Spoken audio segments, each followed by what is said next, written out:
Hello, I'm Sondra Gilman, Chairman of the American Theatre Wing, and this is Doug Leeds, our President. Welcome to the American Theatre Wing's Working in the Theatre seminars, which are being broadcast by CUNY TV at the Graduate Center of the City University of New York. We have been offering these seminars for 30 years. Before we begin, we want to thank the Annenberg Foundation for their generous support of our seminar programs. These seminars play an important role in the Wing's efforts to provide educational programs for people interested in theater. We are now also broadcasting a new weekly radio show called Downstage Center on XM Satellite Radio. On these shows, we also bring conversations with theater artists both on stage and behind the scenes to listeners across America. To further support our educational efforts, the American Theatre Wing each year provides grants and scholarships to New York theaters and theater students. All of our educational and media programs, including these seminars, are available free, on demand, from our website, www.americantheaterwing.org. The Wing is best known as the creator of the Tony Awards, honoring excellence in theater on Broadway. We are continuing to present the awards with the League of American Theaters and Producers. Today's seminar looks at humor in performance, and we are very lucky to have with us today 4 performers who regularly give us the gift of laughter.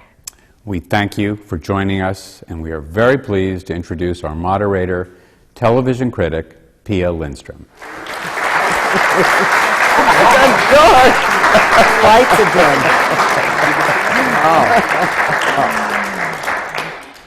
Thank you. Welcome to our very serious show on the subject of comedy. We have got some experts with us here today. I'm going to introduce them. First of all, Julie Halston, a fearless comedian, multi-voiced. She collaborated with the drag diva Charles Busch, a co-founder of his company. She's been in Gypsy, On the 20th Century, Hairspray, and she has a stand-up comedy show called Lifetime of Comedy, so she knows a thing or two about it. Next to her is Michael McKean, actor, musical composer, screenwriter. Of course, we know him from so many movies, dozens and dozens of movies like Best in Show. He co-wrote This Is Spinal Tap. In the theater, he started in a satirical group, and then he has gone to Hairspray and filled the enormous brassiere of Harvey Firestein very well in that one, and is now in a Woody Allen comedy.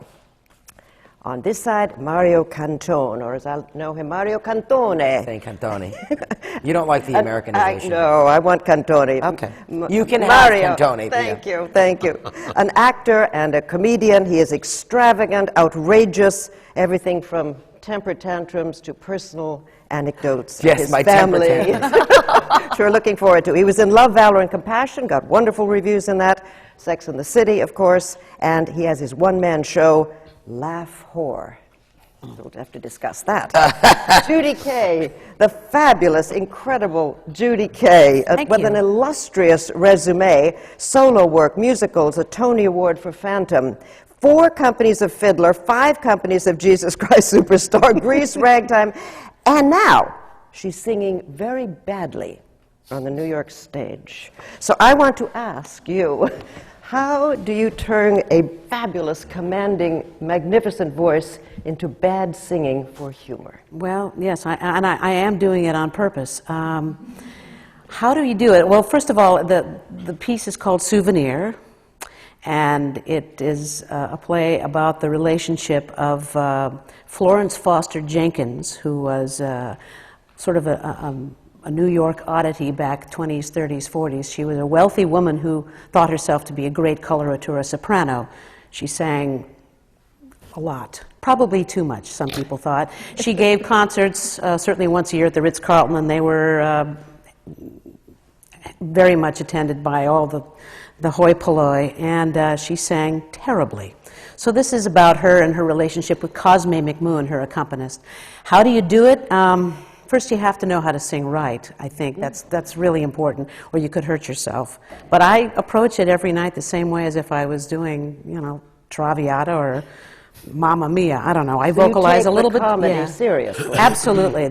I take her very seriously. She took herself very seriously, so I should too. Would you just miss notes or something? It must be more complicated than that. You have to learn these arias, or as much of them as we're doing, and then sort of, I liken it to jazz. I'm making some choices here and there, and I know that other musicians will probably find those choices interesting, because sometimes she's under the pitch, sometimes she's over the pitch, sometimes it's a quarter tone, sometimes it's a half.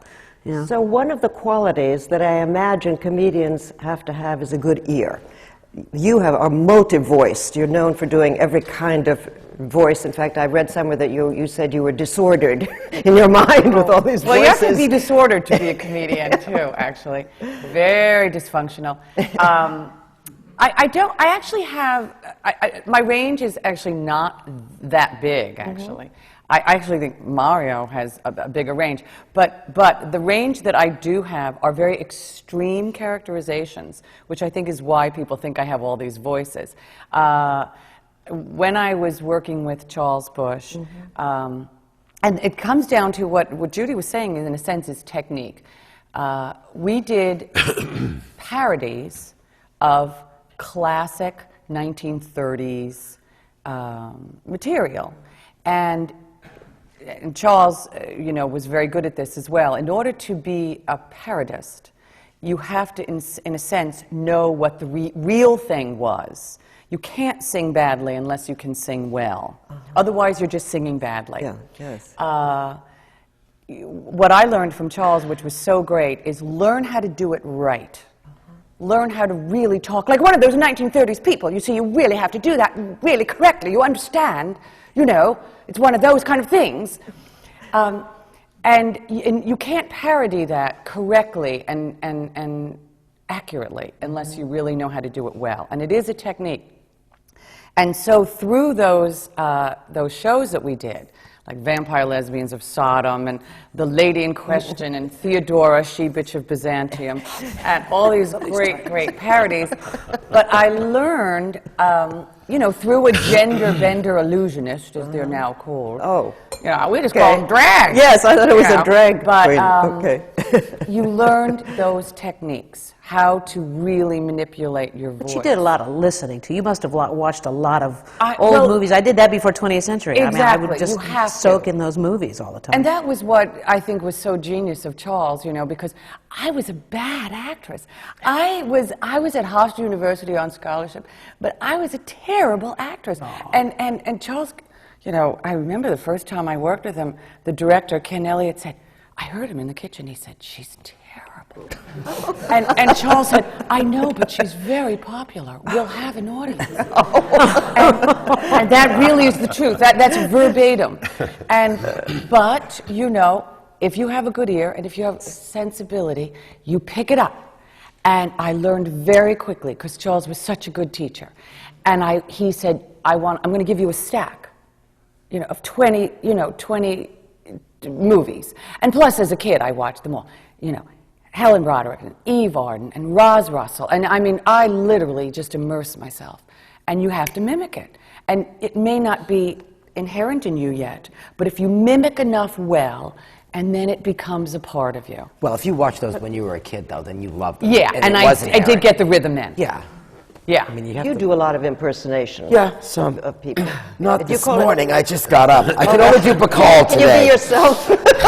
Maybe do a secret for us. I want you to be Mario today. All right.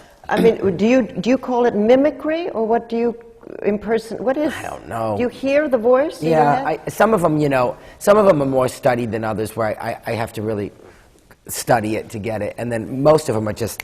I don't know. But that's the ear? You always had this ear? Yeah. I think when I was a kid, when I was younger, my first impressions were, I used to love Lily Tomlin, and I would Ernestine and Edith Ann and that stuff. And Julia Child was one of my first impressions, and I still do it today. But that's because I haven't let her go. Can't let Julia go. That's because you have a particular sensitivity in your ear for tonal qualities? I don't know. I wish I could tell you. Analyze this. Sometimes I'm trying to get to I don't know how I do it. That's the point. I've had voice teachers say, I'd love to look down your throat and see what what- your chords are like. But it must be mental alertness. Read I the looked card. at them and they just look like female genitalia. I don't know. I can't talk Well, to you. they But I think there. also is the desire and will. The desire and Let the me ask will. you something. Have you ever thought you had somebody, and then you try it for someone, and they say that doesn't sound like him at all? Yeah. Because I've had that Yes. experience, and I don't do a ton of impressions, but sometimes I'll be at home and I'll go, boy, that sounds just like Walter Matthau, whatever. And then I'll pull it on someone and say, guess who this is? And they'll go, Gregory Peck?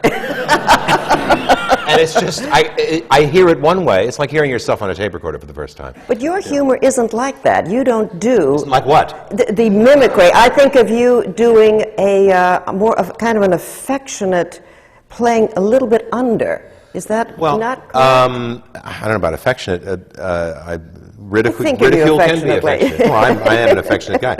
But I think what I try to do, if I'm doing, say, a parody of a type, I will try and find something that's positive and follow that. But mainly, I think, and Judy hit upon it, the thing that's really most funny about people is how seriously they take themselves.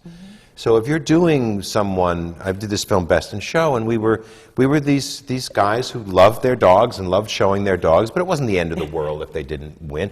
It was just, there was something really benign about them. Yeah. But it's the fact that they took it very seriously that made them amusing.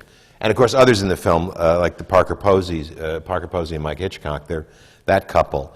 I mean, they took themselves so seriously you wanted to kill them. But that was the funny part. So that's another way of approaching humor. It's the same way, really. I mean, it's making fun, but it's also adopting their beliefs. That's what makes them funny. Yeah, I mean, it's, and I don't know, I don't know what the difference is between like a character or an impression, but I think you have to approach them both the same way. I mean, I think you have to have a point of view no matter what, and you have to kind of get inside the psychological makeup of the person and what's funny about them. Is it the neediness or is So it? you have to analyze. Yeah, you do. You But- analyze your characters that Absolutely. you're playing. So you have to have the ear, and then you I analyze. feel them. like I'm lazy though. I think I analyze them just by looking at them and then go, all right, I got it. I'm a lazy person too. Well, what about body language? I mean, a lot of humor is Physical, is yeah. what we see in the face or the body. Now, Yeah. do you work with a mirror, say? I How do you- have, but I generally don't like to because I'm so Charlotte Greenwood looking. You know, I'm very all arms and legs, and you know, the vanity in me can prevent me from doing something fearless. So I actually try not to look at myself. When I had to do Gypsy, for example, You were a and stripper and you playing did the Miss whole- Electra, and she was so out of it and so, you know, done, toast. She was toast. And Sam Mendes, our director, who really guided me to that, and I thought he really helped create an incredible characterization, said to me, All three of those girls were amazing. fabulous. It was an amazing sequence in was. Gypsy. Very good. And he said, Julie, I don't want you looking at the mirror. I don't want you looking at yourself. I don't want you to do anything. You just stand there. Just say those lyrics to yourself, but you cannot move. I don't want you moving. For a physical comedian not to move, it was so difficult. And you had to rely on the gimmick of lights, which I had to literally I got carpal tunnel actually, from, you know, but to not move, but to trust that the characterization and that the physicalization of this woman who's so out of it was going to come through. And of course she came through beautifully. It was a really masterstroke on Sam Mendes' part.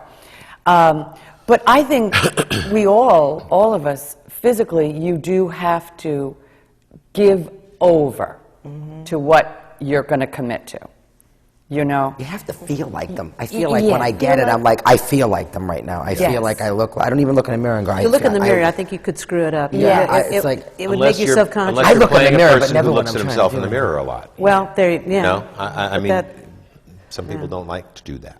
What about physical agility? I mean, do you all take dance and movement classes in order to, I you know, stretch you're a lot. sleeping? I know. Somebody else. I can't even touch my toes. Well, don't you have to have, if you're going to have this body that's so expressive, don't you have to do body works or something? Yeah, I'm so not limber. I mean, I guess I dance, I move. Okay. But Well, I you- definitely, you but I never dance. trained.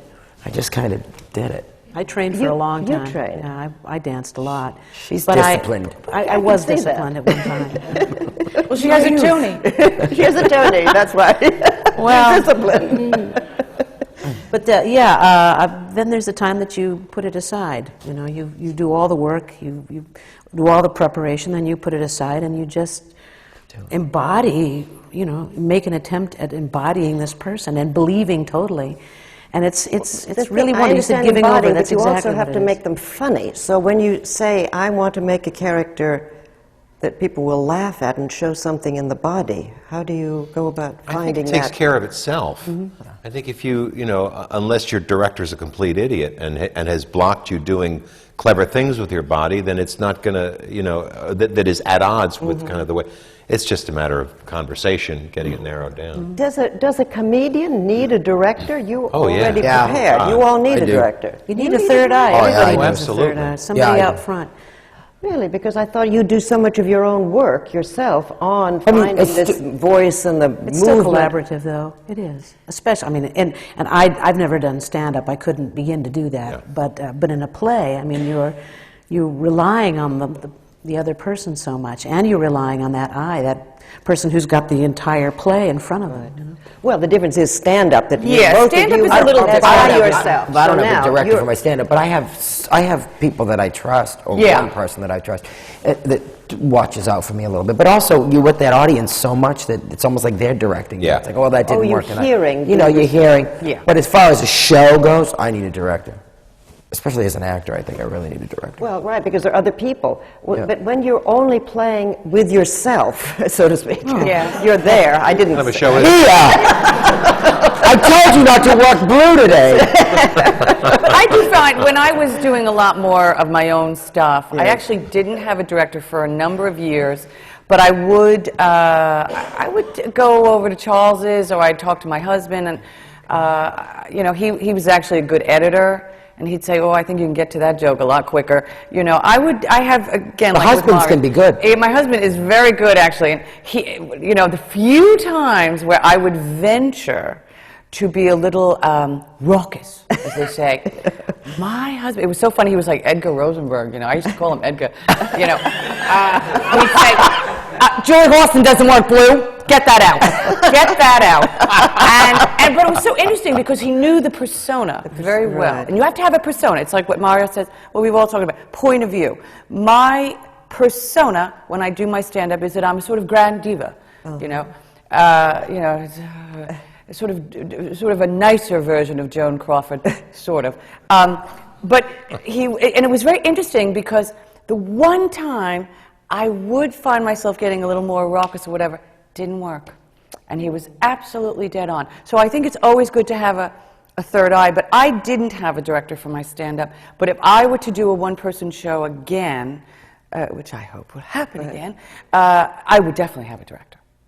Definitely. What's the difference between people who choose comedy alone and those of you who do it in a group? Is there a different personality structure, has a to be. different Absolutely. attitude? I think there's there is kind of a lower threshold, obviously, to begin working in one. I mean, because all you really need is a microphone. If you have an idea, if you have something to do, working with other people, that involves, well, you know what that's like. Yeah, right. But you a nightmare. ad-lib a lot of the things that you do in some of those films, and you. Those are all improvised. That's All a different improvised. story. That's So the that's- concept of those. But that's a those little films. bit. Don't you I improvise? improvise a lot. I all- write on stage. I You mean, write I, on I don't stage? ever sit down and Dazzling. go, I You don't can't have do it. notes. You haven't. I have things in my head. I have a few punchlines. I have scenarios in my head. I may write down like something, but I don't. The only thing I really can sit down and write is maybe a small character monologue or a song parody or something. But I can't. And you remember all that when you yeah, get I do. out there? The only time it finally went on paper is when I did the tryout of Laugh Horror at the American Airlines Theater in 2002, and they taped it, and Magic Described it. Fingers typed it out. So I finally saw it, and I went, "Oh, here it is," because I had to have it copywritten and all that stuff. Right. So no, I write on stage. It's all my tongue is my pen. Oh, And again, you're letting the audience tell you where to go next. Yeah. In a sense, I Yeah. mean, as far as the dynamics of it go. And things, I don't know, it's easier for me. Things come up in my brain and quicker when I'm getting the laughs, and then I know it's going to work. I don't have to go try it out. It's like, well, it worked. It saves time. It's all laziness. It all comes down to laziness. What happens when you have to memorize it? You're in a play and they ask you to memorize the dialogue. Oh, I do that. Well, I've done so many plays too, and I've also been in comedy groups, so I love working with other people. Yeah, absolutely. Okay. I'm completely different. Everything I do is Write it down. not only written down, but it is rehearsed to within an inch of its life. But what I find is when I've been rehearsed to within an inch of my life, then I can go off.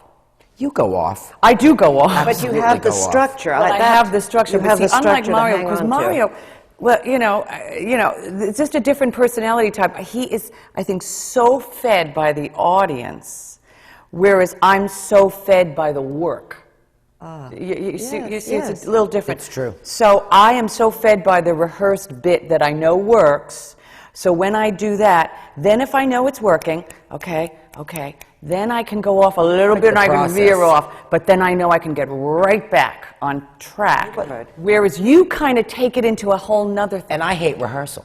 I hate rehearsal. I hate it. Now, I most hate actors it. Ugh. love rehearsal. Take your process and have Really? a good time. I always thought I'm tired. I want to do it. No, I hate process too. I hate it, but it works for me. But I have to you're rehearse. more disciplined. I'm like, let's just go. I'm sure you like rehearsing, don't you? Well, yeah, I do. Yeah, But there's a point when it's time to stop and just get in front of an audience. But there's also a fun thing that happens once you have rehearsed everything and you've made some decisions about who you're playing, and I'm talking about in a theatrical sense, not necessarily in a stand-up, but there is that wonderful musicality about comedy in a piece, and I love that. I love finding the music and all of that, and I love sort of. It's, I'm setting you up, and then you're setting me up, and then it's like playing pool. I think if I say it this way, and that response comes that way, the ball will wind up in the corner pocket. I just love the science and the musicality of comedy, and you're rewarded right away. You know if it worked Because you hear the audience. You do. Now, what That's why happens? drama's confusing, because it's like, is it working? They're so quiet. Well, what happens when they don't laugh? You kill yourself. Is that it? Does The arrow go my chair and go, it's a friggin' library out there! does a knife go? It's awful. Is Yes, it it's a awful? knife. It's a knife. It's a knife. terrible. You feel the knife. It's scary. It's got to be Well, scary. in a play, you must just say- have to go on. I mean, you just say, well... Well, you can always say in a It's play, I really didn't interesting write this. because you're working on a lot of levels. I'm sure you all feel this, that you're worrying about the material and this, and then if you're in your light, and am I in the right spot on the stage, and are we, and that's the same way in film, and there are a lot of different things to be concentrating on. So if the laugh doesn't happen, you just have to plow on. Maybe they're smiling heavily out there. So, Also, humor doesn't translate, does it, everywhere? Do you find people laugh at the same things in the No. same places and No, the it's different always countries? Don't they laugh at different things? And Well, I don't even know if you have to go that far. I think just a matinee audience and an evening audience, you can get just completely different reactions. And it's sometimes you're inexplicable. wrong. It's really strange. I thought that you think sometimes matinees are going to be just like, oh, they're going to be sleeping, they're going to be tired, and sometimes they're the It's best the shows. opposite sometimes. It depends. Saturday night, you'd think that Saturday night would be Oh, a great night to work for people. they went out to dinner. Yeah, they all had wine and they were sleeping. Yeah. I do find, with what Judy was saying, I have learned so much in the last 3 years from musicians. And I'm not a musical person. You never want to hear me sing, badly or well. But now I'm very big in the musical theater, surprisingly. But I've learned so much from dancers and so much from musicians. Mario and I did The Boys from Syracuse a number of years ago. At Encores. We used to stand in the wings and watch those dancers and cry, just cry. Remember? We would They were just amazing. cry. Tears in our eyes. These were ensemble. These were not your principal. They were just so beautiful, Amazing. Yeah. so gorgeous. Their rhythm. They could learn something. They'd learn something in 5 minutes. They'd put it in their heads.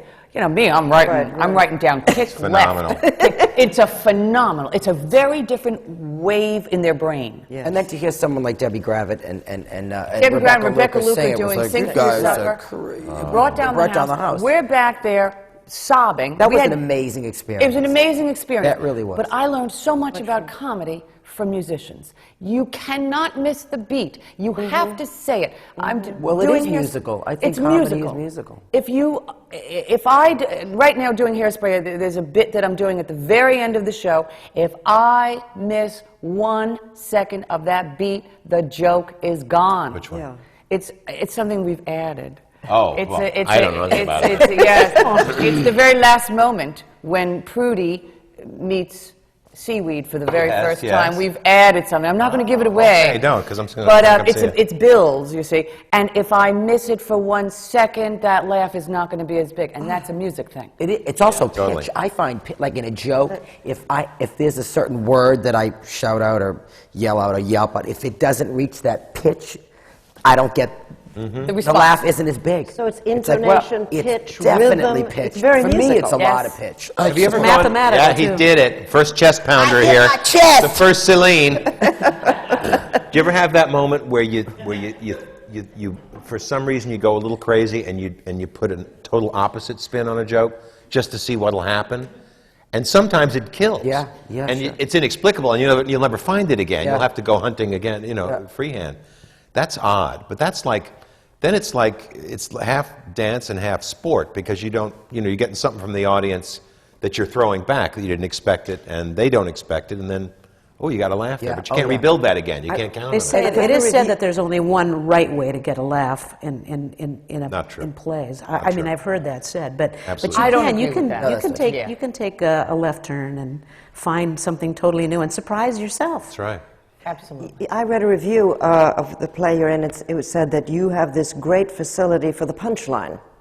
And Really? you can turn a punchline into a home run. It's a very good review. I did not know there were any punchlines in this show, so I'm sorry Well, you told me that. 'Cause now this Maybe really when throws another me. show- That's the other thing. Well, but Don't ever let anybody in the audience come up to you and say, you know that moment when you Yeah. it's No. dead, it's Oh, gone. so you don't know that you have some punchlines that Well, you... it's not. First of all, it's not a comedy anyway. Really, I mean, Right, it's, right, but it's, you it's are it's a family drama. A character that has I'm a comic little bigger overtones. than the rest of the cast. You are. Yes. Yours Yeah. is, yes. And what do you study how to do a No. punchline, or this is No, intuitive? I know from rehearsal that I'm on the right track, or else the director tells you you're not on the right track. And then you just play the play. You play with the other characters, and you play off the audience to some extent. In this particular piece, we don't play off the audience a ton, but when they're having a good time, we have a better time. It's really, that's Back the bottom and line. forth.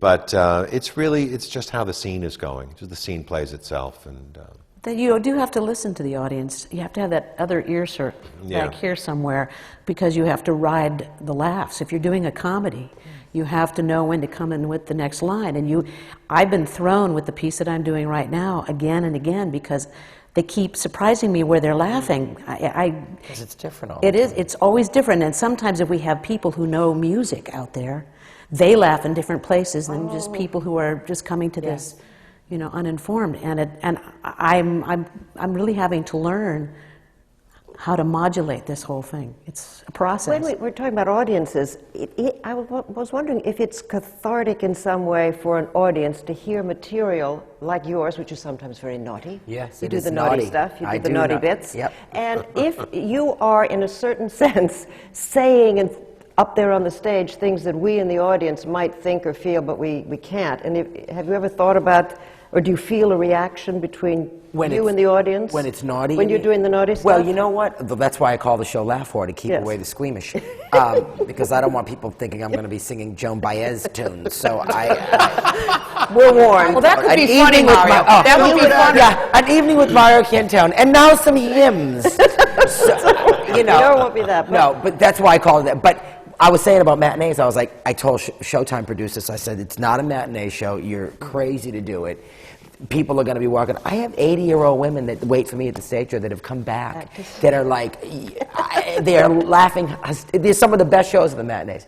And I'll, comment on it too. I'm like, I can't believe you're a matinee audience. And I'll, like, there's a row of ladies, and I'll go, you ladies okay? Because I just talked about Michael Jackson's nose and saying it looked like something in particular. But, I'm always like, are you all right? Yeah, because it's weird. It's weird, but I'm completely shocked. that they. It's almost like but then I do like Judy Garland and you know, like some of the old movie stars, and they know the references that I'm talking about, but yet I become their guilty little pleasure too. Now, that's what I thought. I thought there's the guilty little pleasure. Absolutely. That you can go and laugh. Absolutely. And then go, I mean, I wouldn't say that, Yeah. that's so awful, but you know, you're in there giggling. Yes. Saying, I don't have the vessel for courage them. to say that. Yeah, I But think so. I do think with humor, comedy is such a complicated and fascinating subject, to me anyway. It's so interesting that I think one of the reasons we can allow ourselves also to laugh at the naughty bits or things that, again, you know, raucous or sometimes even very controversial or whatever, sometimes it does depend on the person who is saying it. There are people who are out there who are very funny, brilliant maybe even, but if we don't like them, Yeah. we're not going to accept it. We like Mario because we know Mario is basically a good Italian boy who really loves his family. We know that. We know it from the minute he walks on stage. We know we're in the presence of someone who really does have a good heart. There are comics out there who they walk on that stage and you actually know they're mean. They're mean people. And it ain't funny. It's funny for a second, and then we turn off. And I think that's something that's very important to humor.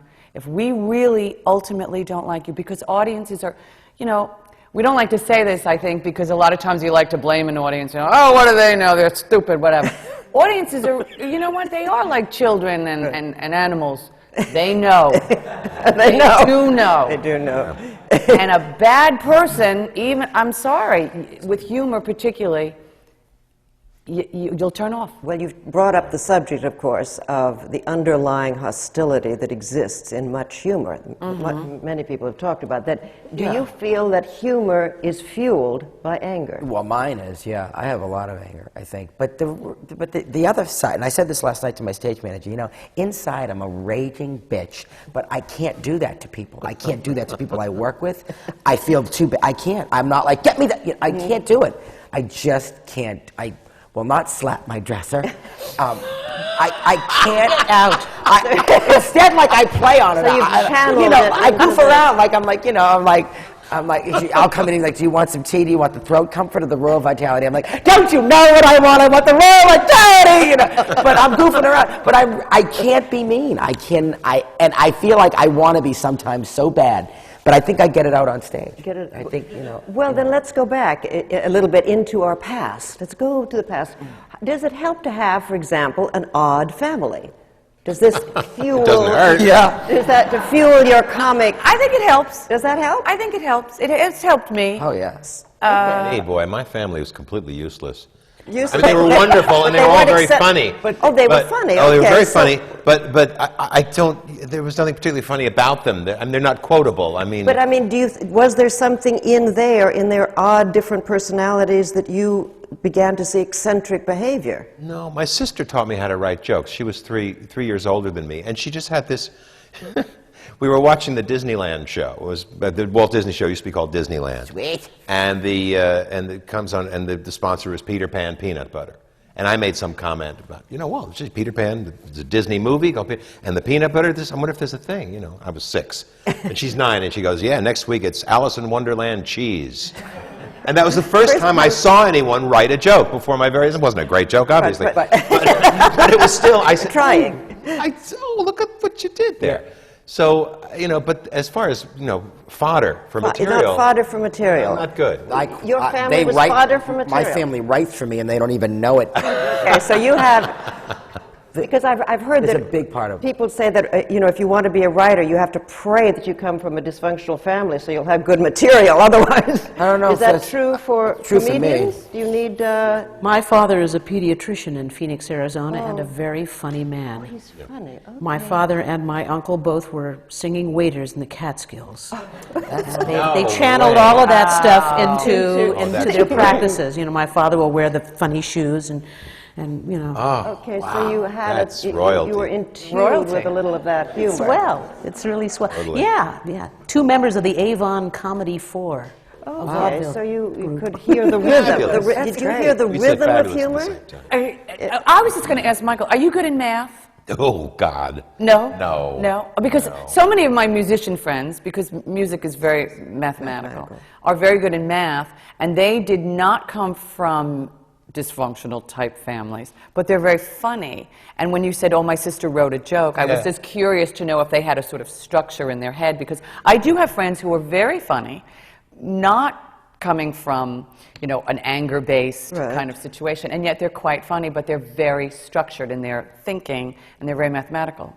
But I think there's a lot of funny people that don't come from the anger-based thing. Okay, so it's Oh, not yeah, it's me- it's I'm a saying for me. generalization that... But I suck in math. I'm terrible. Oh, in I'm math. terrible in math too, but I'm saying, there are people who are very funny, who are quite sane, and also very good in math, and they're very good at writing jokes. Yeah, because it's I thought most structured. comedians... Structure. It's that structure. Yeah. I mean, Jerry Seinfeld writes his stuff out. It's written. I mean, Yeah.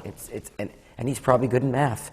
I bet. We'll have to find out. We will. We'll be right back. I came from also the, sort of the anger base. I don't know if it's also just anger so much as a combination of not fitting in and being angry at not fitting in and being a little angry too, because every comic I've ever met wants to be somebody, or wants to be something.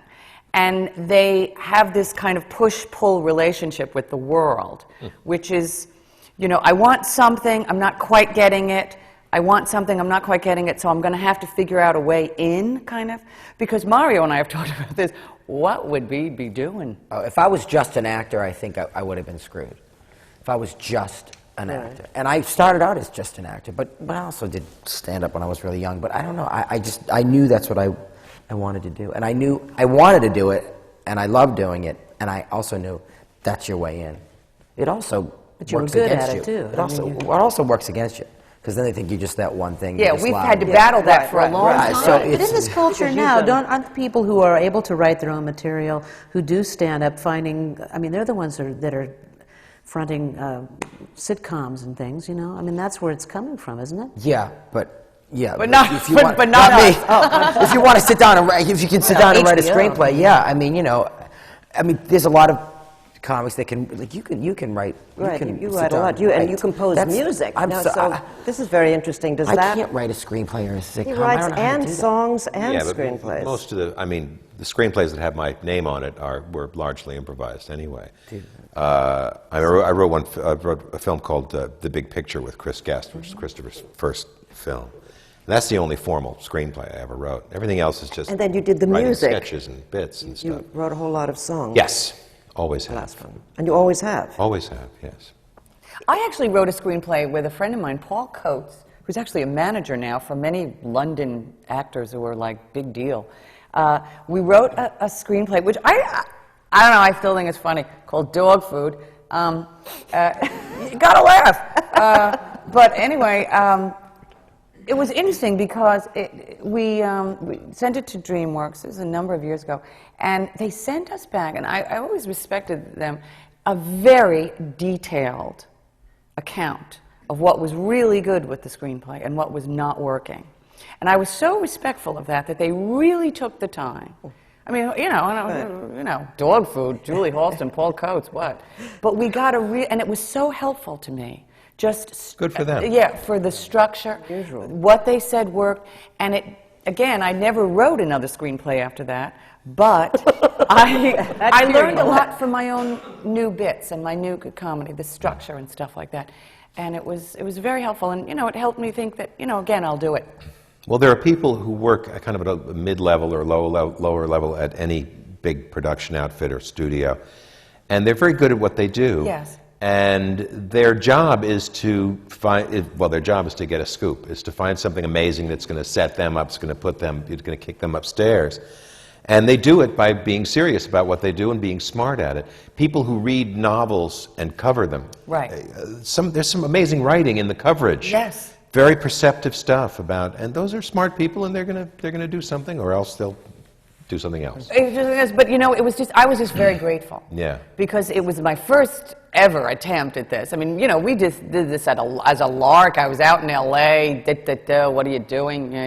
you're sitting at a pool. I'm going to throw myself off the sign any minute if I don't get something. Got a guest spot, but in the meantime, I had to hang around. You know, when you're hanging around for things. And I learned so much. It was great. I did the same thing years ago at a same kind of a period in LA. A friend of mine, another actor, we wrote a two-part All in the Family, so that tells you how long ago it was. And we found a way to get it submitted, and they don't read scripts from outside, they never do, but they read this thing, and they did the same thing. They were really helpful. And we both got jobs, and we never, I mean, they never wrote anything again, but it was a wonderful experience. And the way we were both actors, so we improvised the stuff, and then we formalized it, and I was really proud of it. But me too. I still think dog food is fabulous. I really do. Okay, stop pitching the I dog know, food, will you? pitching dog food. I'd like to ask where the impulse to be funny comes from, for example. Boy, I must change circumstance to circumstance. I always found it valuable when in gym class, because I wasn't particularly good at anything, and you know, me and the other guys who weren't particularly good at anything would sit around and I would make them laugh, and some of them would make me laugh too. And I did the entire Tom Lehrer repertoire for them. Does everybody know Tom Lehrer? Mm-hmm. Yes. Funniest songwriter who ever lived. Still alive. Doesn't work anymore. Yeah, I mean, that was my so impulse. So it was deflecting off of the sports? Well, it was just, that's irrelevant. Yeah. You know, it was we here, we're having a good time here. They're losing. We're having a good time here. I was the class cootie, so I had to do something quick to. So I was voted, you know, most humorous in my. When you were in school, in grammar school, high school, you mean? Both places. Both places. So why? Where did that? And I impulse- sang, and so everything was fine when I sang, and when I had a little quip or something, which I don't even do anymore. I can't even come out with a quip. Well, what was it that made you select that method to be funny? I have no idea. Well, I you've guess got it to must have think about worked. this. It must have worked once, and so I did it again. I don't know. You liked the response. Sure. But not everybody chooses to be But you have funny. a little theatrical thing, you know. I'm Sarah Bernhardt at her home. Sarah Hartburn. Everything was. Oh, I did it. It's my turn. Yeah, Dramatic. okay. I should have done this Mike. instead. This, except when you're wearing the mic up here, you can't do that. You're weak. So at very young, this impulse came, but you don't know from where. Julie, do you know where the impulse? For me, because I was also, I mean, it's such a cliche, but, you know, the comic crying inside, but I had no friends. I was, you know, painfully shy, very skinny, olive oil looking kind of girl, didn't have any friends. And there was a girl in my 3rd grade named Judy Kaye, and she had a lot of friends, and she was funny. And she was mouthy. She also got in trouble a lot, but she was mouthy, and I just thought, wow, that's a way to get friends. I mean, I actually made a very conscious decision, and I remember it very well. I was like 7 years old, and I started sort of getting mouthy. And, you know, it's so, to me, it's very moving. I see kids do it. You actually can see the wheels turning in a kid when they make a decision to take that fearless step. It's a very brave act. And it's so moving to me to see a kid say, I'm going to change the way I'm. You know, I had no friends. And my sister had no interest in me. So it was really, you know, me and my mother and Rainbow the cat. And I knew enough that that was not a way to get through life. And Judy Kaye, and I remember my first laugh, and I got in trouble, and I got a friend out of it. Donna Sobieski, and I just was so excited that I got a friend, and you know what I mean? And I thought, okay. So it is a mechanism. Well, mine that we was the can sports use. thing too. I mean, well, first of all, I think if you go way back, it was trying to get attention from my mother and trying to make her laugh, and my family, and Were there you know, a lot of entertaining children, them. so you There were needed to no, get there were attention? 5 of us all together, but Okay. my mother was kind of, you know, detached emotionally, and So you had to.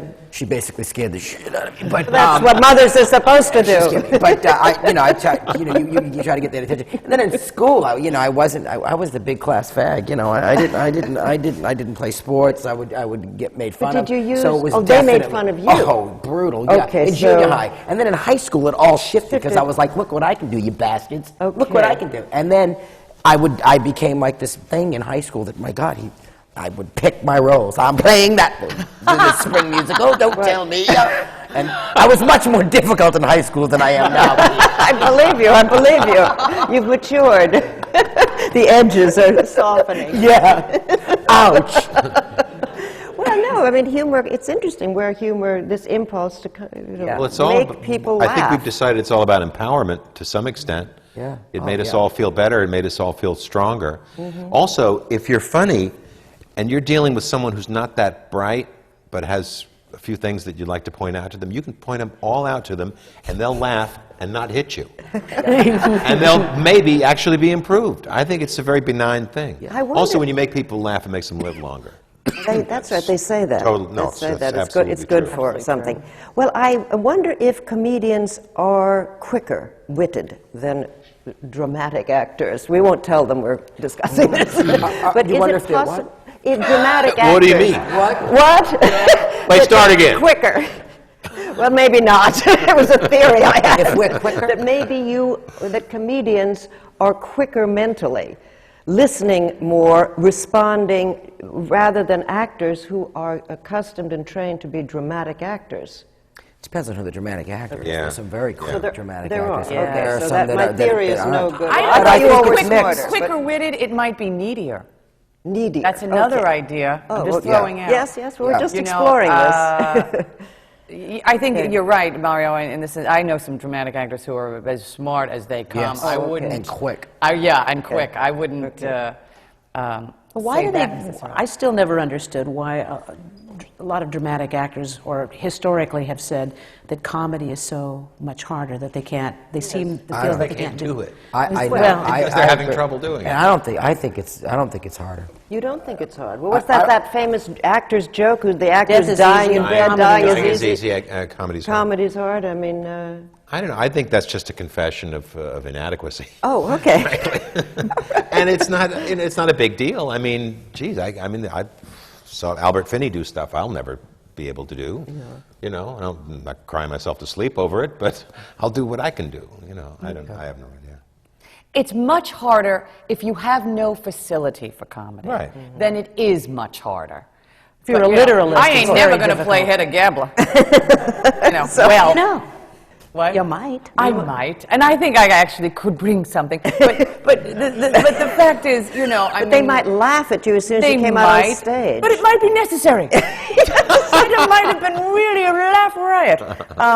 But you know, I think for people who really don't have that kind of sensibility, it probably is the hardest thing in the world. But if you are that way, it's not that difficult. Well, what about the theory that it's really the same job, regardless of whether you're doing comedy or drama? Yes. I'm talking about somebody else's words now. I'm not talking about your crafted stage piece that you made up.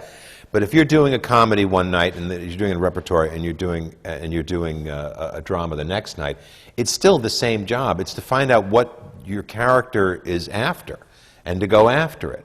That's the whole acting boiled down anyway.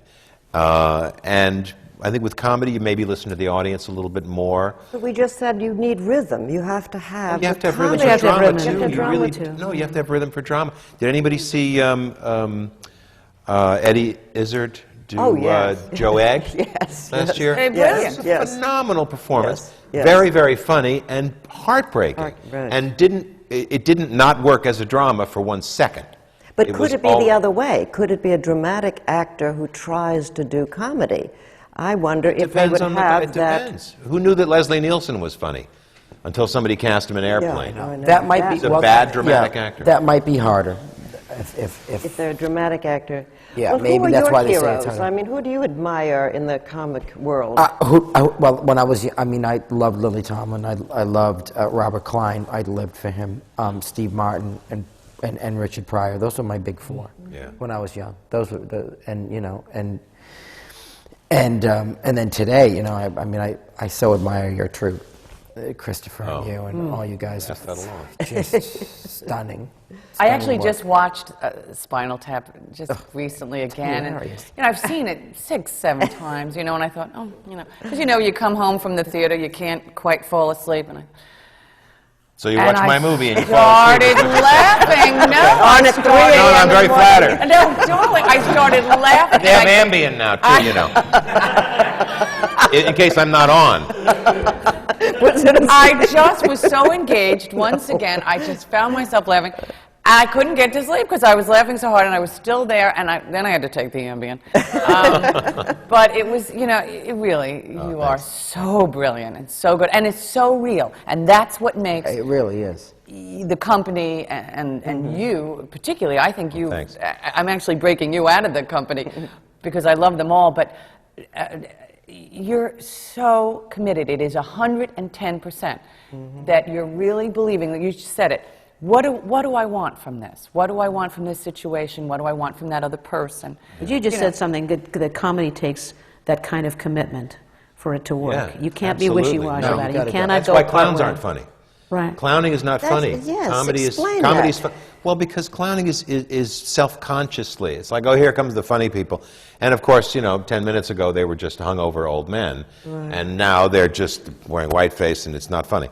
But and because they're clowning they're and not emoting. funny. But comedy, I mean, even listen, Laurel and Hardy were funny. Abbott and Costello weren't funny. This is just me, obviously, my opinion, because Lou Costello, there was never a second he wasn't pumping on all, just desperate one of our laughs. Stan Laurel, on the other hand, was this completely real person. There really was this man with an IQ of about 9 who was trying to do this incredibly hard thing, and you rooted for. And that made me laugh because it was completely real to him. You know, I think that I think if it's not real, it's not. So if it's funny. mockery of a character, Yeah, exactly. that's Then you can get a couple laughs, and then it's kind of tiresome.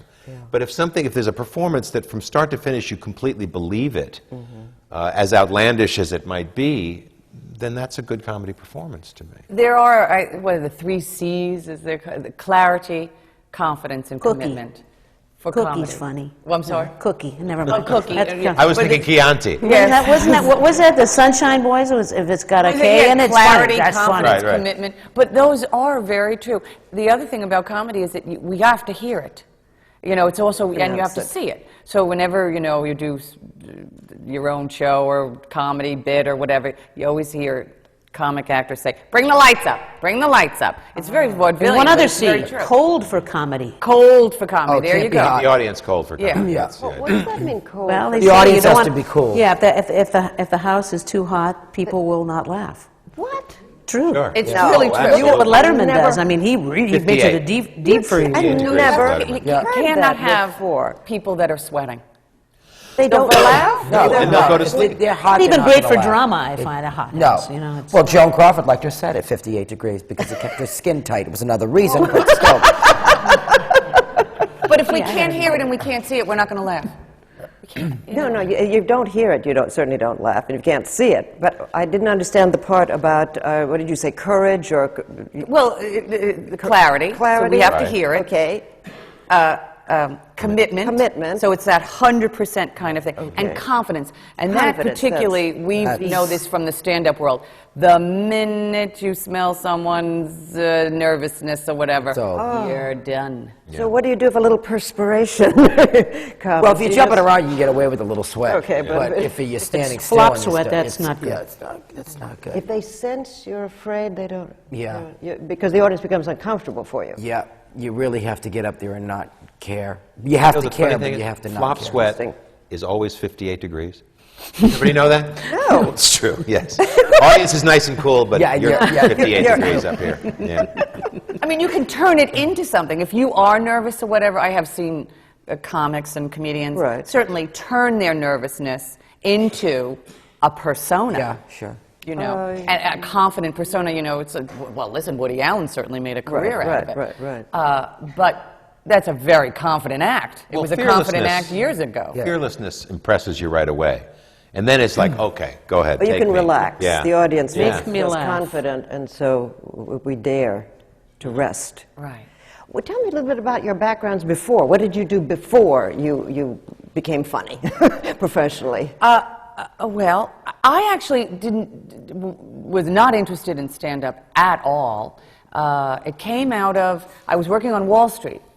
I was a research manager for an investment counsel firm, and I always wanted to be an actress. I studied drama in college, and I came out here to New York, and I got a commercial for Solo detergent, cleans as well as conditions, and I thought, oh, well, I'm on my way. I'm going to be a big star, you know. And that was 1 year of commercials, and then nobody wanted to know me. And I was married. I was poor. I was struggling. It was a nightmare, and I had to get a job. Do you believe it? Yeah. And so I took this job on Wall Street, and I thought, well, I'll just work there for a year. And it was the 80s. There was money to be made. So I thought, well, I'll just do it for 2 years. Because I was still sending resumes. You know, theater went, well, they could care less about me. And I met Charles Busch in 1983, and that sort of started this whole thing.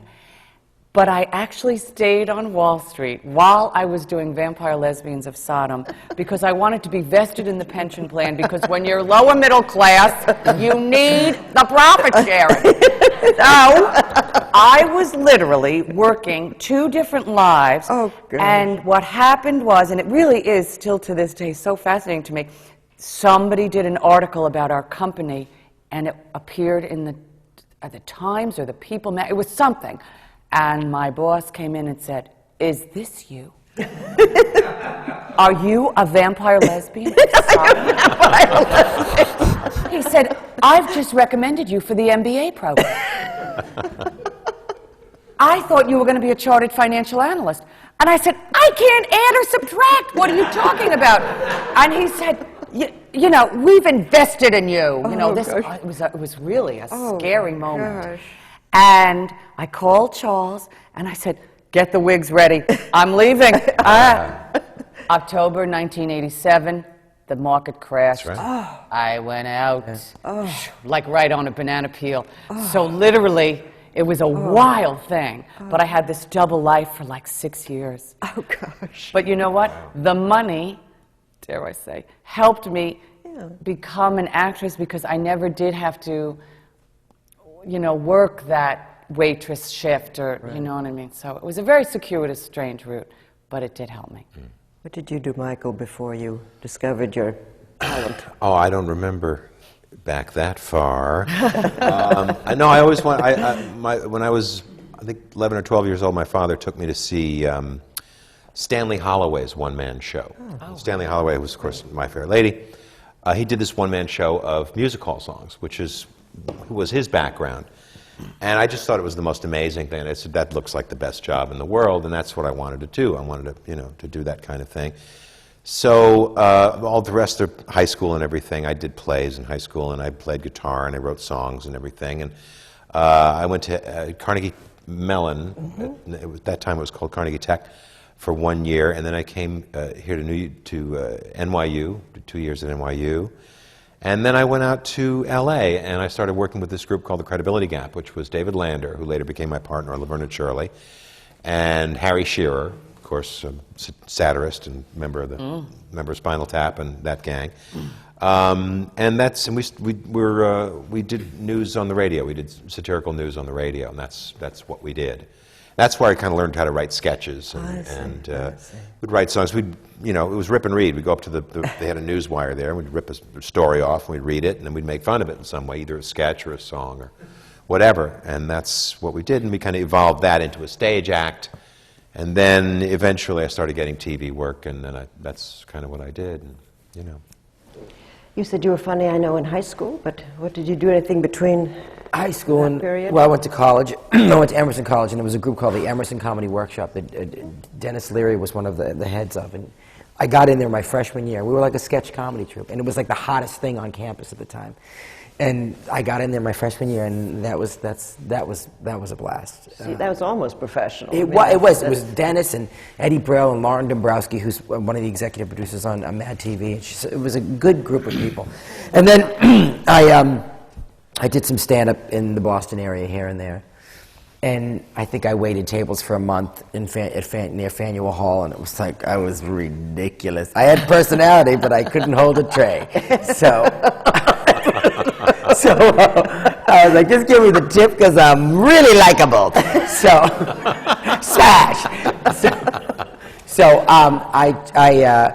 then after college, I went to LA for 9 months and sold truffles, chocolates. Yeah, I sold truffles. Okay, Yeah. I didn't know this about you. You didn't know? No, I did not know this In the about you. I thought I Beverly knew Center. everything about I swear you. to God, in the Beverly Center, it was called Truffles Chocolatier. I went to LA for 9 months with no car, no agent, no nothing. So I lived on 400 North Doheny, and I would walk to the Beverly Center, and I would sell truffles, chocolates, and I'd be ridiculous. I would just, I can imagine. But I love chocolate too. But I was also, you know, the drizzle on it was like Hepburn put this drizzle on it. She didn't even have to move. You know, so it was like I would just be ridiculous. So and then I came to New York, and that company opened a chocolate shop in the Trump Tower. So I transferred. They transferred me from chocolatier to chocolatier. And it was brutal. It was ridiculous. So, but I met this guy named David Sadie who sold jewelry in the Trump Tower. He passed away. Did you know David? Yes. He was like my second father, this guy. Yes. And I only worked for him for like 6 months, but I would, every time I go see him, he was like this man, like, what do you, one time I tried to like rip off a tag, I was changing the price tag, and I used the scissors to get it off, and I scratched it, and I tried to cover it up, and he was like, what are you doing? I cannot trust you anymore. I cannot believe you did this to me. What are you doing? I cannot trust you. I was like, I'm sorry. But he was hilarious. He would like, you know, go get me my schnapps, and I would get him like a shot of booze, and he would, he didn't give a shit. He would drink. I just said shit on scenes. But he was great, and I go see, every time I go see him, he was like, take Julie, I take my sister, take some earrings for your beautiful sister, and he would give me like $300, go buy yourself something nice. He was like this crazy guy.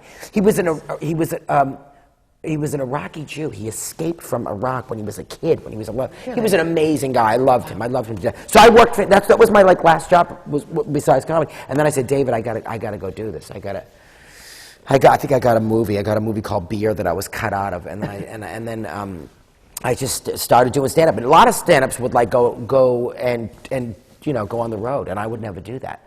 Because I was afraid. I was like, oh, I'm gonna go to Alabama and get lynched. No. So, he talks funny. He's a little lot in the loafers. I was like, no. So I would do like a set at the Improv, a set at Green Street, a set at Catch, and I would collect my $50, $60 a set. And I do like, you know, 6, 7 sets on the weekend, and that's how I paid my rent. So, and then from there, I mean, I didn't have a job from, I guess, 23 on, I didn't have another job. I didn't look back, I just kept going. But I did, I sold chocolates and jewelry. I did the same thing. I'm sorry, Judy. I did the same thing. I got this booker one time and said, oh, I got you. I'm going to book you, you know, Alabama, Louisiana. I said, is there a synagogue or a gay bar anywhere near those places? And they said, well, I don't think so. I said, it ain't happening. I'm going. Not my people. And that booker and I just had to sever ties because that's the first thing I do whenever I'm in a place I don't know. I want the synagogue, I want the Jews, I want the gay boys, and I find out, I scout it out, and I send my flyers there. I mean, it's sad, but I have to do it. No, I never went on the road. I was afraid to go to Princeton. I was afraid to go to Princeton. And I went, but it was kind of scary a little bit. Yeah, there was No, we didn't do the road. No, Princeton, Ann Arbor, Michigan, I did once. It was like, where am I? It was, and Toronto. Good night, never again. Although one of my favorite entertainers, Craig Russell, who was a brilliant drag queen, he was another huge influence on me. He did like many women, but he was from Toronto. Did you ever see Outrageous, that movie? Yes. Outrageous? Yes. He was a genius. I used to work with Spotlight when I was 19, and he would do Judy Garland and Carol Channing. He did like 20 women in one show. He had a show called Craig Russell, A Man and His Women on Theater East. He was genius. He was crazy. His opening night, he took all his gowns and he burnt them. On his opening night. On his opening night, and my friend Harold, who wrote a lot of the lyrics for my one-man show, he was his press agent, and he had to run around and like buy new gowns for the guy. Oh. He was crazy, but he was genius. He was Yes. really, oh God, he was something else. Boy, he really was. They're all so disturbed. Why? Just what I was thinking. It's a good thing you can channel this into your act. You got to, because you know Because what this you is can. good. Yeah, I mean, and There's all this nervous energy you have. I'm glad it's going to the stage. Yeah, it does. Yeah, because it's hard for me to sit still. I've learned to sit still a little bit more. Yeah, that's good. She's like my therapist. Yeah. You're gonna be all right, Mario. to clean up. I've learned to be with myself a little bit more, Pia. I once had a friend say to me, it's a Easy good thing does you're it. doing comedy because otherwise you would be arrested. Yeah. And we've talked about that. Yeah, it's true. I don't know what I would be doing. I don't know what You I'd found be your doing. path. You don't have to do anything else. Okay. You're set. Thank you, Pia. You're all right. Judy, you're from Arizona originally. I was, born and raised in the desert. Okay. Of Arizona. Desert and baby. Yeah, desert rat. And found my métier playing Queen Esther in the synagogue production of the what do you call it story? I can't even remember. I'm a Jew. who can't Queen remember. Esther Queen story. Esther. Yeah. Say, bring me my wine. Yeah. Yeah. So Madonna story. So we went from there to UCLA, and I was in theater at UCLA with a lot of wonderful, crazy people, and there I was in LA. You know, I started getting the trades. I sort of would do this thing where I would mark the moment that I was actually in professional show business.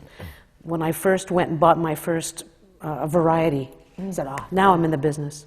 And eventually it got to the point where I had enough for an unemployment claim. And I thought, now I'm really in the business. Right. And I remember calling my parents and telling them I was so proud I had enough for a claim. And my mother ran into the John and cried for a while. My child is on welfare. But, I was really lucky.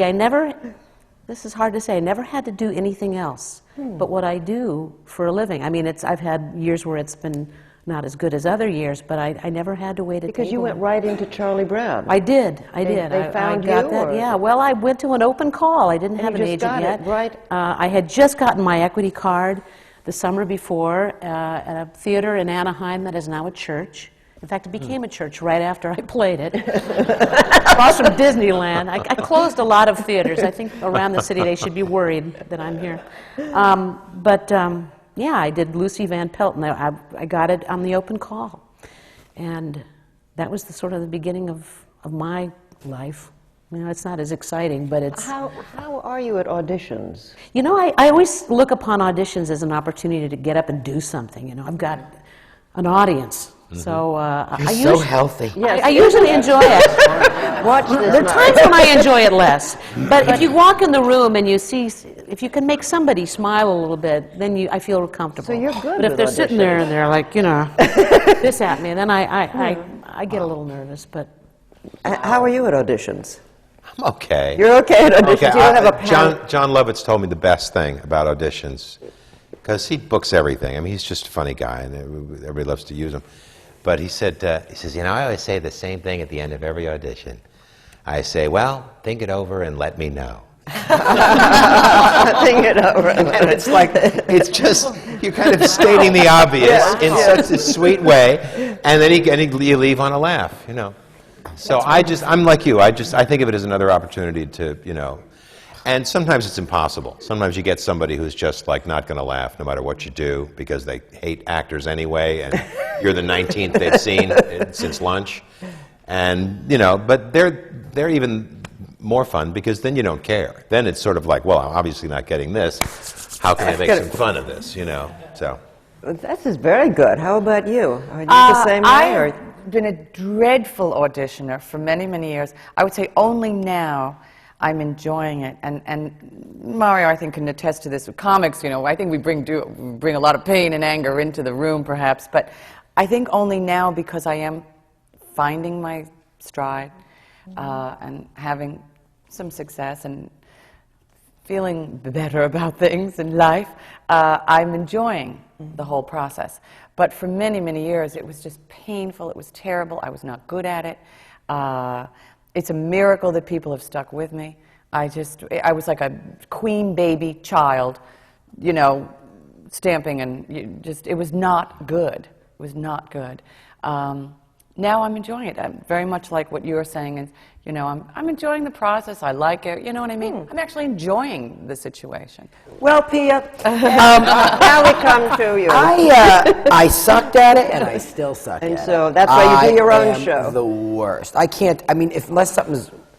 Luckily, I've had some great things that were written for me. Nothing major except Sex and the Love City. Value. Love Value wasn't written for me. but I auditioned for But that. you know what? auditioned for that. But Joe Mantello saw me at Caroline's, and before he was directing that, it was when he was in Angels in America.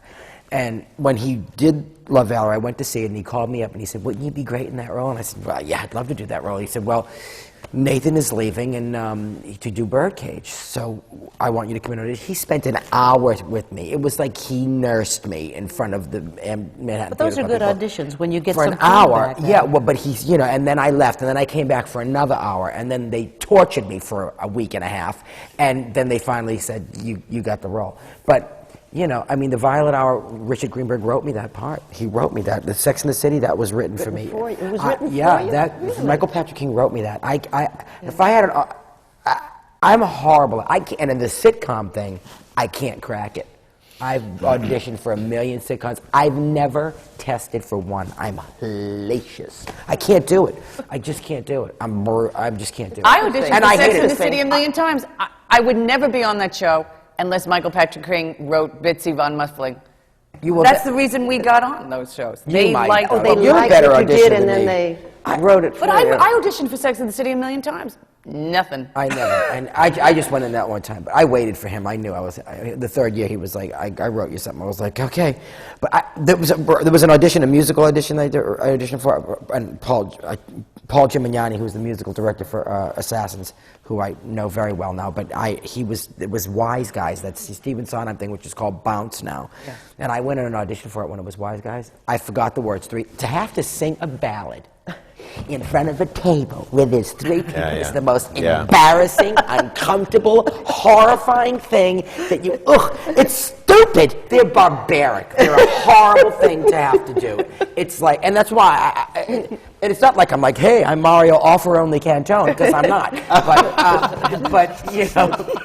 But you know, it's like, I kind of wait, I feel like if you give me the job, I can do it. But that audition for Wise Guys, I forgot the words to Not a Day Goes By 50 times, and by the third time I went, Paul, I walked out. I walked out. I was embarrassed. Yeah. I think it's the same reason why I hate rehearsals. I don't like showing anybody the work until I feel it's ready. Yeah. So to have your cast members around, and it's like, during Assassins, I was like, Joe, can we have a closed set when I do my monologues? Closed set, please.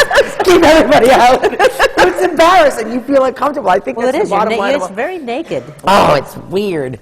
The audition, you're naked. Well, not the that performance. is Rehearsal, but both. rehearsal The process rehearsal. too. And You're you naked. have to be willing to kind of expose yourself to another human healthy. being. She's really is. I'm not saying that I mean, I Tony didn't. winner. I had to work at it, but it. Okay, I'm the only Have you had like years of therapy? Wasn't you? No, I haven't. She's had from any. Arizona. Everything was dry and healthy, you know? She didn't care. She's like, give me that cactus, I'll eat it. There's no rice tonight. Cactus is very good, actually. What do you do about stage fright? Anybody have any?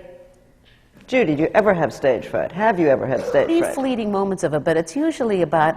I'm very excited to be doing. If I'm prepared, if I'm not So prepared, you then don't it's like, have oh, a what am I panic doing here? backstage? No. Anybody have panic before the backstage? I have to say, just recently, I've been in Hairspray now maybe 2.5 weeks. The very first night, because I'm not Miss Musical Comedy, the very first night, because Hairspray is such a fast-moving train.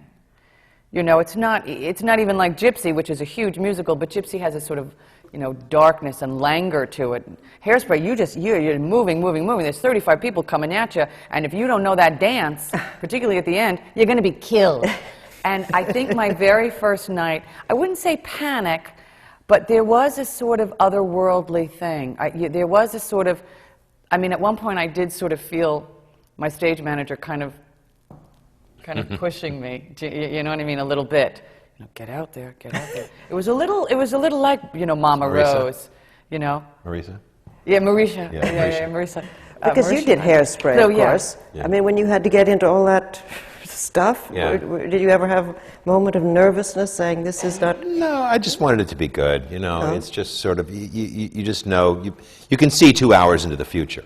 And you say, now at the end of this 2 hours, am I going to be very happy with what I did, or am I going to be miserable? So you have no ritual that you do before you go out? There's no special... No, I observed a lot of rituals, and I you know, you fall into those little things, you know, you got the half-finished Ricola that you find a little nook, you know, right backstage to stick it, you know. But those things, I mean, I did watch one of the guys in the show, Serge, you know Serge? Yes. He will knock the same piece of wood every, you know, it's like the Stations of the Cross, you know, he's got his thing going there. And it's like, I just can't remember things like that, you know. I don't think I've ever had terrible stage fright. I've often panicked at the last moment thinking, well, I haven't warmed up enough. Or I haven't done, you know, my, you know, just my t-t-t-t-ta-ta-ta, all that stuff, you know. And then you go out and you think you're going to be What's kind your of... Well, you know, just all those things, all the things that actors do. Oh, now brown cow. Facial That too, and I have to do it. Especially for this show, I have to warm up. Because you talk the whole time. I don't. I hate warming up. I'm late. I'm so. And as far as stage fright goes, don't you think there's different levels? I mean, like my first 5 years of stand-up, when I had to do those weekends at the Improv, especially, like Green Street was a music room. Upstairs at Green Street was like 2 R&B jazz performers and 2 comics. I was very relaxed in a music room, but when I had to follow comic after comic, it was horrifying, and I would either kick ass or I would die at the Improv because it was a mainstream comedy room. It was so scary, and I would have debilitating nervousness where this buzz in my head would happen, and I would just fly through the material blindly and not even. It was horrible, but then after that was 5 years of that, and then finally it kind of subsided. But as far as plays and musicals and Broadway, I get nervous, but it doesn't mess me up. What do you do for your throat when you have to talk? I got cords of steel, Pia. You've got to talk. I mean, at least if you're somebody else on stage, you're not having to speak the whole time or sing the whole time. My partner Jerry yells at me every day, "Stay off the phone, don't talk," because I should be on vocal rest now, but I can't. It's hard. When my voice is rough during the week, I'll try. I am more quiet during this run than any other run. I am, but. So do you drink a special I drink or? the Royal. The Royal Vitality tea, the Yogi, or the Throat Comfort. I drink a lot of that. I do drink a lot, and you know, a Ricola once in a while, you know. But those are just candy. I don't even know if they work. Do what they about work? when you sing? I mean, if you get at all nervous, Hydrate. Exactly. A lot of water. Okay, water. There's tons of And throat coat. I love that. Like throat it's coat? the moisturizer spray. There's a thing called mouth coat. It tastes like library paste, though. I love it. I'm addicted to it. What is it? It's called mouth coat, and it's an oral hydrator, and you spritz it in your mouth, and I think it's a quench. fantastic. It's a quench. It's a quench. And you just have it. It's should have it. $11. It's at the stuff. Chateau Pharmacy. It's This fantastic. mouth coat. Mouth coat. All right. coat. Yes. Because I think all singers have to have some special little, Yes. and even people have to speak for a long period of time. I just going along with this idea though of panic and stage fright or whatever. I have noticed though that people who I think remain in the business and also flourish in the business, and I don't necessarily mean just big stars, but I mean people who do well in the business. I have noticed a pattern in the last couple of years that there are performers who enjoy the business, and then there are performers who really love being on stage and performing. I have a lot of friends who are more than proficient, but they just don't love it. Yeah. I have to be on a stage. Right. Well, that's the litmus test, isn't it? Yeah. When you do a master class or you're working with kids and they say, I think I'd like to be in showbiz. You say, no. Law school. There can be no question about it. It has to be the only thing you want to do. Yeah. Well, that's what this links up with stage fright too. My wife was talking to her daughter, who is now a professional actress, and saying it's that thing. If you're about to go on, and you'd rather do anything in the world but step on that stage, but once you step on that stage, there's no place you'd rather be. Exactly. And that's the what test. it is. That really is. Yeah. And if you're out there, even if something in your life is collapsing, as it often will, going up in smoke, when you're on stage for those 2 hours, you're invulnerable. You're only vulnerable to, you know, the little screw-ups that happen on the stage or a lousy audience. I didn't mean to gesture to you when I said lousy audience. That's not what I meant. But still, you're hermetically sealed from the real pain in the world. You can use that real pain to make your story. And there's that Dr. Theater thing. How many times? I mean, you ask actors, "Do you like a long run?" And I love long runs because I love the vagaries, the ups and downs. I love the day that I show up at the theater and I feel terrible. But I have to go on anyway, and I go on, and all of a sudden, it's like the best show I've ever done. And it's like medicine. It is, it is. When the first Gypsy Run, which is basically the first public performance of a show, the Gypsy Run of Gypsy, to go out kind of semi-nude as a stripper, you know, and I didn't know if this bit was going to work, which we had talked about. My heart was literally out to here. It was pounding. And I had to sing, which I'm not a singer. Yeah, and Gypsy carries with it such a theatrical weight, and I was so terrified. The minute I got out there and I heard applause, honey, you could barely get me to finish the number. I know. Yeah. It's true. And that's that litmus test that we're talking about. But there are other people, it's so interesting that they're in the business, they're doing very well, they're enjoying it, but they don't have the hunger, they don't have the need, and they're not going to do it. Even through the 5 years of that horror that I carried with me, I had to do it. But when I hear someone say, "I couldn't wait till that was over," it's like, don't do it. Don't do it. There's no point. If that's how you feel, don't do it. I don't care how scared you are. What you've got to love it. You've got to crave it. You want it. You have to. It's a bit of an addiction, I think. Yeah, I'm just trying to think, what does this come from? Where It's is addiction. What's more interesting? What's Maybe more it's the interesting addiction than of the adrenaline rush, What's and the more- need, and the need for. what's more interesting than turning into another person? Yeah, That's something we really can't. We're not shapeshifters in this world. We are who we are. But we get this amazing license to do that, to actually become another person, maybe a fictional character, maybe a real character, like a real person like you're playing But now. see, that I can't compute that, because to me it's so hard to be one person. I mean, You're still to become that a person, You're still to that think person. that I'm going to fragment but you're myself out of the other people. You're translating your life into somebody else's life in order to tell a It's story. your Put own yourself back to escapism. when you were a child and when you used to like to pretend. We've extended Look childhood at how committed they are. forever. You watch Yeah, kids it is, play. They're absolutely. totally committed. It's There's your no own question. fantasization and your own, it's your escape. You escape. You're escaping. I had a fever before I went on last Saturday night, and I went out there and it was like, ta-da! Really? And afterwards, like, my fever's gone. I could be in, but whatever. I'm having a good time. I could have saved Eleanor Roosevelt.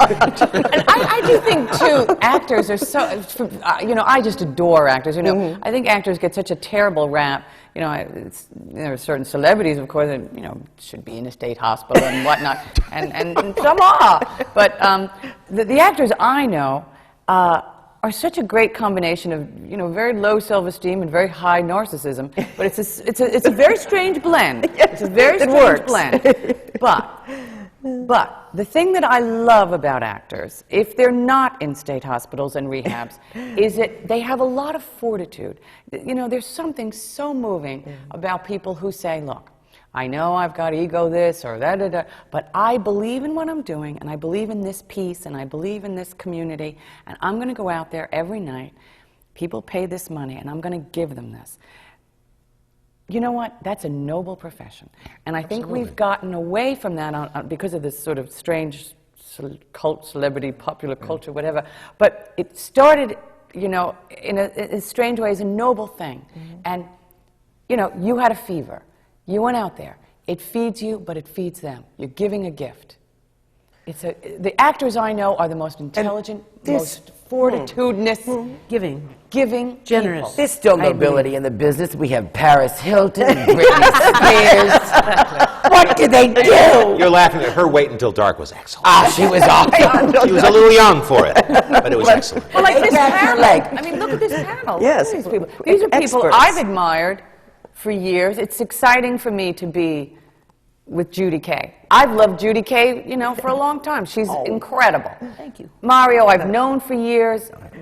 He's like my brother. Michael, This we've one, seen in forget so it. I many can't even, you know what I mean? I've wonderful loved his things. work for so much. It's like ridiculous. But it's exciting for me. But for the really, truly jaded actor, you know, they're like, yeah, I did this thing. I'm excited. This is going to carry me. I'm going to bring this tonight to the theater. Oh, good. You know what so I mean? I'm going to glad. bring this. I'm going to tell people. I was with Michael today. I was with Mario. You know, Tell Mary Bond hello for me. Oh, I I'll will. tell Mary Bond hello. I will. But you know what I mean? All this thing, it's exciting. And I'm still excited. You know, I'm 150 years old. I'm still excited by being on this panel with these fabulous. people. Thank you, darling.